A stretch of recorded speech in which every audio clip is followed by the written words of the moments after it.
wind gusts up at around that 100-mile-an-hour range. That can actually cause some substantial damage. Again, if you are in a mobile home, you still have time to go find more substantial shelter, but that window will be closing through the day. We're going to run through some of the models coming up here in a little bit. 436 right now at 73 degrees. Thanks, Daniel. Well, this morning, the head of DOTD answering questions about why the state has not implemented contraflow. On Twitter, DOTD Secretary Sean Wilson, it says the state discontinued contraflow in 2008 after Hurricane Gustav. He added if the program were still in place, it would call for eastbound movement, bringing people into the path of the storm. In addition, Delcombe and Calcasieu Parish, Jeff Davis Parish, Iberia Parish, south of LA 14 and west of US 90, and St. Mary Parish, south of Intracoastal Canal, are under mandatory evacuation orders. This morning, Lafayette, Acadia, Vermilion, St. Landry, Evangeline, and northern Iberia and western St. Mary parishes remain under voluntary evacuation orders. Some South Louisiana residents have decided to ride out the storm at home. Some of you planning to use generators. Well, this morning, Governor Edwards urging people to use safety and common sense while using those generators. Please avoid carbon monoxide poisoning by putting your generator at least 20 feet from your home in a well-ventilated area and not close to a window or a vent, not in a crawl space, not in a garage, and so forth. This morning, electric companies are preparing for Delta's aftermath. Entergy says it could take up to a week to restore power to its customers after Delta makes landfall. Right now, they're evaluating exactly how many crew members they'll need once the storm passes.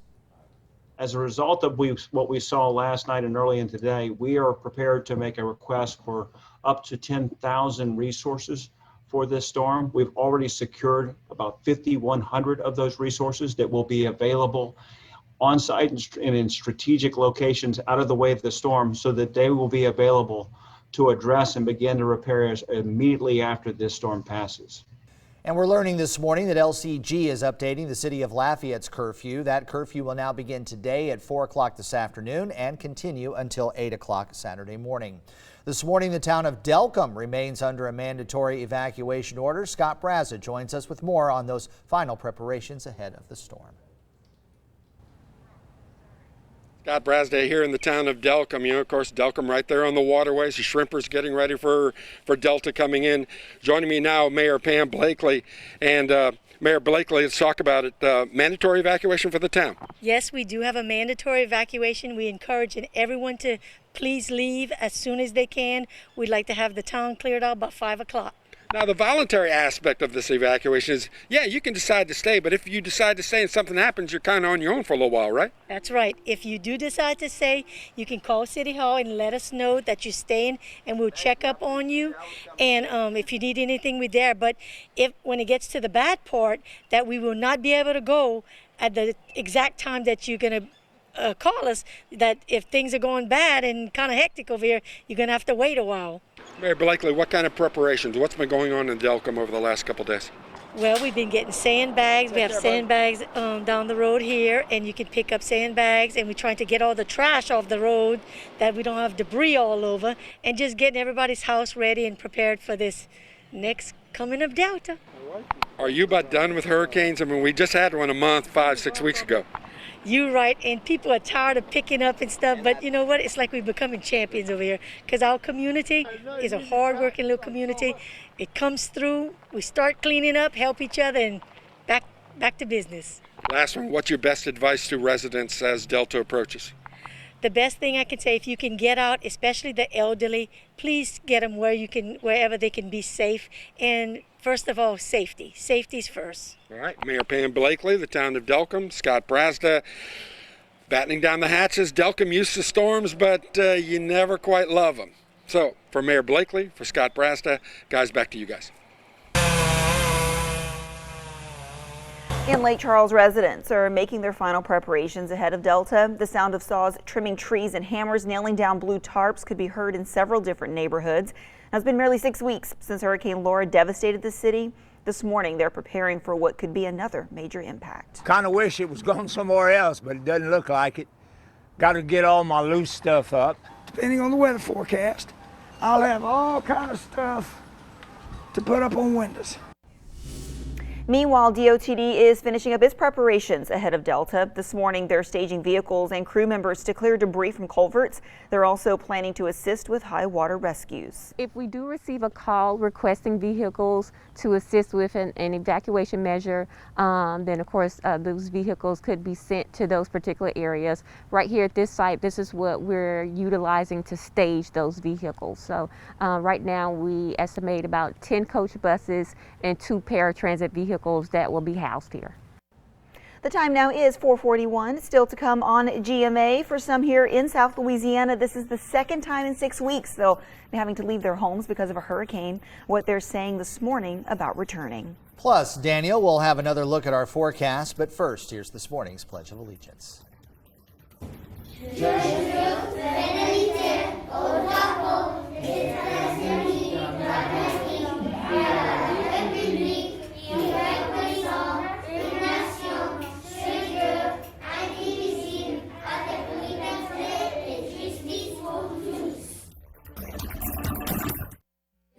From Acadiana High School. Good morning, Acadiana.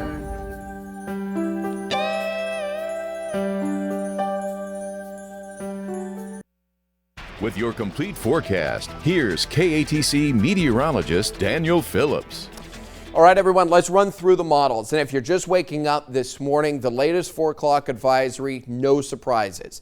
At this point, landfall almost imminent. It will be here later on this afternoon. It's going to be southwest Louisiana. The cone has significantly narrowed, and this is where we've been saying for the better part of a week where this thing was going to go. There's no real changes here, but I do think that it's leveled off. Right now, gusts are at about 150 miles an hour. You've got sustained winds at 120, a Category 3 storm, a strong Category 3 storm, and will just be borderline 2-3. So the icon says 2. It'll probably be officially 2 at landfall, but the impacts are going to be very, very similar to a major hurricane because it's right there on the border. When it comes down to it, the difference between a 2 and a 3 is fairly arbitrary. So we will see impacts as if it was a major hurricane making landfall, and it's going to turn eastwards and hook to the east pretty quickly and weakening as it does so, but it is going to drag the center out across parts of Acadiana, and that does mean some of the stronger impacts across parts of Acadiana as well. This is what I'm talking about.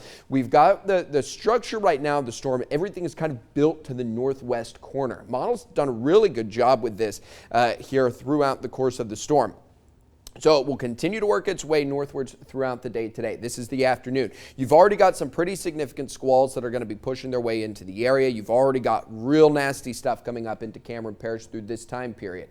Let's move forward to right around landfall. This is 6 o'clock. This is where you're going to see some of the worst winds. This area here, this area here. That's where you're going to be seeing some of the strongest sustained winds. That's where you're going to be getting those wind gusts that are probably sitting up a little bit around the 100, if not a little bit over. And then notice as that center drifts to the east, it pulls those impacts out over towards the east as well. This is where you get the worst of it coming up through northern parts of Acadiana as it hooks its way towards the east. Quickly weakening, but not weakening fast enough to escape some of the worst of it. And then by the time we get to Saturday, tomorrow morning, things are going to be easing up. It moves quickly. I think we'll probably be seeing some sunshine tomorrow, which means that, we'll be able to get out and start cleaning up. I'm sure it's going to be leaving a mess. So these are wind gusts. As we get into the afternoon, winds are going to be gusting up at about 30 miles an hour area wide, 40 down along the coastline. That picks up as you go through the day, and the closer that center gets, obviously, the more the winds are going to be picking up. 60, 70 mile an hour wind gusts down along the coastline. That's by 6 o'clock. You're going to see some areas that are a little bit higher. This kind of purplish area down through there is going to be where you see your most significant gusts. Don't take gusts like that lightly either. Where here in central Acadiana, northern Acadiana, you're talking those gusts that are going to be sitting up 45 to 50 miles an hour. And increasing from there as it makes landfall, you'll start to see kind of the 80, 90s down along the coastline, Pecan Island, getting out over towards Intracoastal City.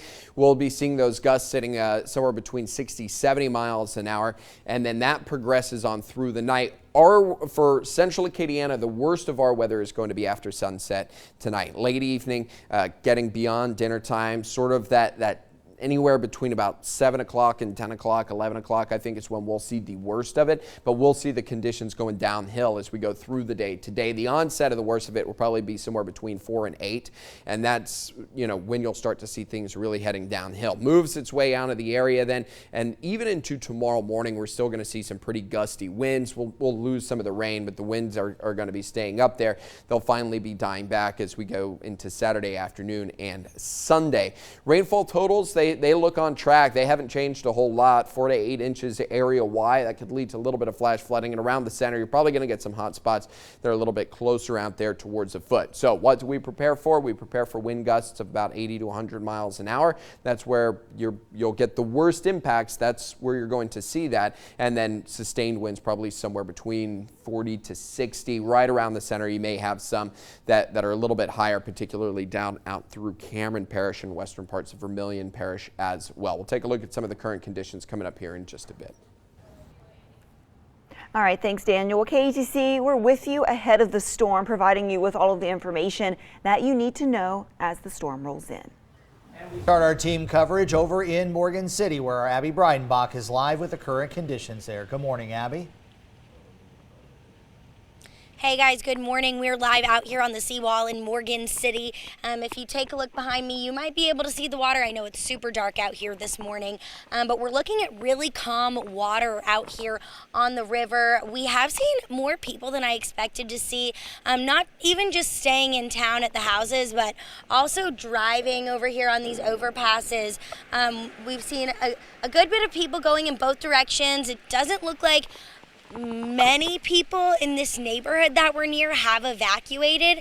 We saw a good bit of cars in the road and on driveways, so it looks like people here in Morgan City are hunkering down and planning to try to ride this one out. We're going to be staying here all the weekend long as well, trying to ride it out and just give you guys a continuous look at current conditions. It's a little breezy, maybe even windy out here this morning, picking up and slowing down on and off.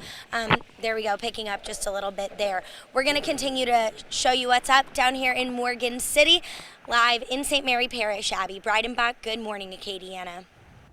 All right, thanks, Abby. Well, 6 weeks after Hurricane Laura ravaged through Lake Charles, evacuees from the area, they're feeling a sense of deja vu. Some are saying that once Delta hits, they aren't going back. Others say they're just putting it in God's hands. They came to New Orleans by the thousands after Hurricane Laura ravaged their hometown of Lake Charles. There's nothing for us to go back to, and then I have a daughter there that I just got off the phone with. She's 8.5 months pregnant. It has been a difficult 6 weeks, and now the threat from Hurricane Delta is promising to make things worse. Kind of worried, because like I said right now, I don't have nowhere else to go back to Lake Charles because it's destroyed. Now many fear if the current forecast for Hurricane Delta holds, they may never be able to return to Lake Charles. The effect from what happened from last storm and coming to this storm, I don't think we're going to have nothing left. Some say they appreciate a roof over their heads, but things could be better. The people are nice, but the conditions are horrible. Many say they were recently told they would be moved to Alexandria, but due to Hurricane Delta's current track, that plan is on hold. We've been kicked out the hotel now due to the government or something, so we got to wait till this storm leaves to then evacuate and be transferred to a shelter in Alexandria. The path forward is fuzzy. It's no going home. The only thing I could do is put it in the good Lord's hand. Lord have us out there. It's up to Freeman and what they go do. I hope he can help us a whole lot better. Well, the time now is 4:53, still to come on GMA. Daniel is continuing to track the tropics and Delta. He'll have that latest coming up. Forecast. Here's KATC meteorologist Daniel Phillips. All right, everyone, let's talk about Delta here. We've got the storm that is arriving, going to be pushing its way into the area as we get further and further into the day. It's expected to make landfall later on this afternoon. Structure of the storm looks a little lopsided, but it is still a very, very powerful storm and going to make landfall as a very powerful storm as well. Right now, Category 3 strength. It's going to be 2 at landfall, but it will be a 2 borderline 3. It may still still hold on to 3 strength as it gets closer to the coast. So prepare for major hurricane type impacts across much of the area. This is the latest 4 o'clock advisory here that came down just about an hour ago, and there was no major changes with it. At this point, we know what the impacts are going to be. We can expect a lot of wind, and we can expect surge to be the 2 major things here that we're going to be looking at, and it's what we've been talking about here through the week. So no major surprises with this one. It still looks like it will weaken very quickly as it moves northwards, but not quickly enough. Unfortunately, we'll still be seeing all of the damage and stuff that usually comes along with storms like this. Now, the hurricane wind percent range is kind of narrowed in where that center is going to be, but there's still large portions of Acadiana that are sitting at this point fairly close to a guarantee of hurricane force winds. That's going to be winds about 74 miles per hour or greater. Now, on average, I think that most of Acadiana could probably expect 40 to 60 mile an hour winds, which are significant winds there. When we put a warning on a thunderstorm, we will warn that for a wind gust of about 60 miles an hour. And we're probably across Acadiana going to see winds sustained right around that range throughout the later parts of the afternoon and particularly on into the evening. Surge is going to be the other big deal here. 7 to 11 feet worth of surge out across portions of the coastline, especially once you get a little bit further towards the east. So western portions of Cameron going to be taking on some water. Highway 82 is going to be going under down through Creole and North Island. From anywhere from the Rockefeller Wildlife Refuge all the way through to Port Fourchon could see 7 to 11 inches or 7 to 11 feet worth of storm surge. So expect water anywhere southwards of LA 14 and anywhere southwards of 90 as you get the other side of the bay as well. This is going to be pretty significant flooding. I think that the surge may be a little bit worse here than what we saw with Laura. Again, that's all locally. We saw that water come up quite high, and I think it's going to be a little bit higher out there today, coming up through Delcombe, up along some of those canals, and then it will start to look a little bit better on the eastern side of Vermilion Bay out there, out along through the St. Mary coastline. So we're going to go through some of the current conditions. We'll take a look at the timeline of events, and we'll talk some of those specific impacts coming up here in just a little bit. We'll be with you all the way through the rest of the day with updates. Right now, we're going to take a quick break. We'll be back in just a few minutes.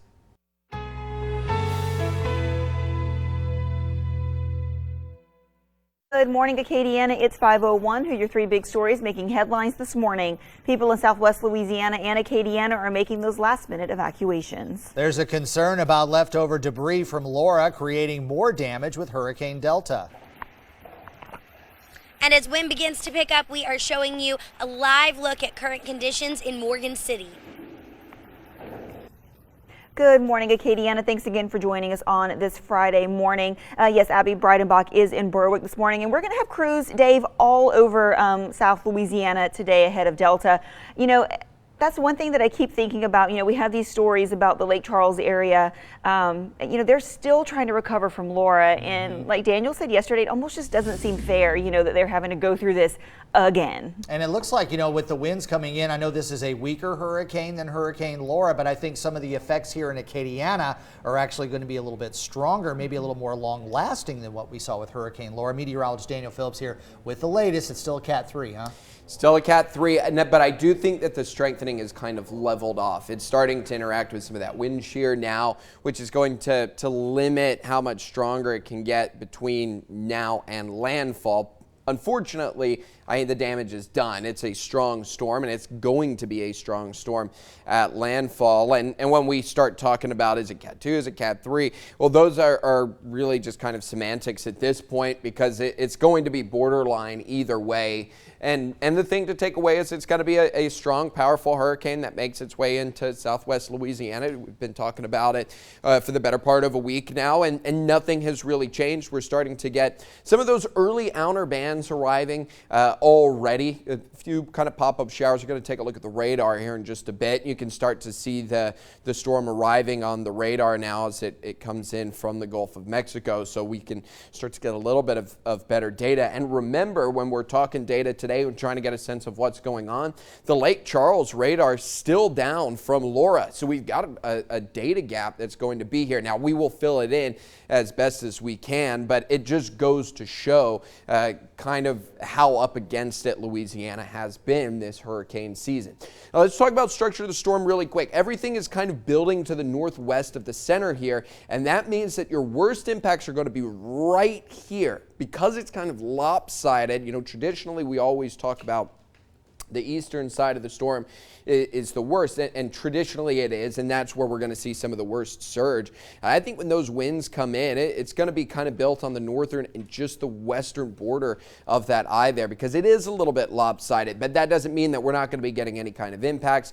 You're going to see significant impacts across Acadiana throughout the course of the day today. You've got a small window here this morning. You got a couple hours where you can kind of finish up last minute prep, but that's just kind of grabbing some of the loose furniture and bringing it inside before it's time to kind of hunker down here and ride this thing out, because we're going to see conditions get worse and worse as we go through the day today. So you're talking 7 to 11 feet out along the coastline. We extended that range out over towards Rockefeller Refuge. So from the Rockefeller Wild Center all the way through Port Fourchon, you're talking 7 to 11 feet. You got 4 to 8 inches that are going to be likely, and then those winds, those are going to be a big deal. 40 to 60 mile an hour sustained winds on average across Acadiana, with the gusts possible of 80 to 100. And that could cause a good bit of damage. Starting to get the storm popping up on the radar right now. These are really nasty squalls out offshore. We will watch for those to arrive over the next couple of hours. Starting to get some of the early kind of stuff working its way through the area. Had a couple light little tropical showers. The clouds are there now, and we're going to start to feel those winds picking up just a little bit. Radar not terribly active. Again, still waiting for the worst of it to arrive, but you'll start to notice things picking up down along the coast. Winds offshore now blowing at about 35 miles an hour out over the South Marsh buoy there. Abbeville, 10 miles an hour, 13 in Lafayette. The wind gusts are currently sitting up in the 20s and teens, and those are going to be increasing as we go through the day today. Now, we'll be with you throughout the rest of the day, and we'll run through some of the models coming up here in just a bit. All right, thanks, Daniel. Well, KATC is with you ahead of the storm. We're providing all the information that you need to know as the storm rolls in. We start our team coverage in Morgan City, actually in Berwick, where Abby Breidenbach joins us live with those current conditions. Good morning, Abby. Good morning, guys. I'm live here in Berwick this morning, not Morgan City. I misspoke a little bit earlier. And we are here on the water taking a look at current conditions. As you can probably see, it's a little windy out here this morning. On and off, we're feeling some gusts. I don't want to say big gusts by any means, especially because we know what could be coming in a matter of hours this morning. But if you take a look, I know it's dark, but maybe you can see a little bit of what the water looks like right now. It's pretty calm. I mean, you can see some movement, but nothing too out of the ordinary from a normal morning. Now, what we're seeing as far as people in the area is it doesn't seem like too many people headed out of town from Berwick or from Morgan City this morning. From driving through neighborhoods on the way here from our hotel, we saw a good bit of cars still in the street, lights on in homes. We didn't really see too many boarded up homes. We did see boarded up businesses though. And as you might be able to hear, because we are right by this underpass, you can hear lots of cars passing by. We've seen them going in both directions. It's unclear if they're evacuating or, you know, where they're heading. But we're going to continue to keep you updated on current conditions, who's here, what's going on throughout the morning and throughout the weekend. So stay with us. Live in Berwick, Abby Breidenbach. Good morning, Acadiana.